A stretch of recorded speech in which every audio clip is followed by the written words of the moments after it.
বাগানে, আমার হাজবেন্ড গেল সবজি বাগানে ধনেপাতা লাগাবে বলে একটু জায়গা করার জন্য। তো দেখি পাশের বাড়িতে মনে হয় কিছু আছে, ঢোল বাজছে, বিয়ে ঠিয়ে কিছু আছে মনে হয়। তো এই যে দেখো, তো এই যে এখানে এইটুকু জায়গা, এখানে মানে লাল শাক ছিল ডাটা, সেগুলো এখান থেকে পরিষ্কার করে তো এখানে দেখো ধনেপাতা লাগানো হবে। আর ওই যে সব লাল শাক গাছ তুলে ফেলা হয়েছে।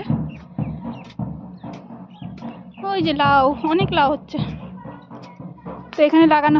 ঠান্ডা ঠান্ডা পড়ে আর এখনো মানে অনেক রোদ। আমার লঙ্কা গাছের লঙ্কা দেখো, লঙ্কা গাছে লঙ্কা আছে এখনো 4-5টা। শিম গাছে ফুল আসছে, শিম গাছে ফুল আসছে, পুঁইশাক গাছ, শিম গাছ, ওই যে শিম আসছে।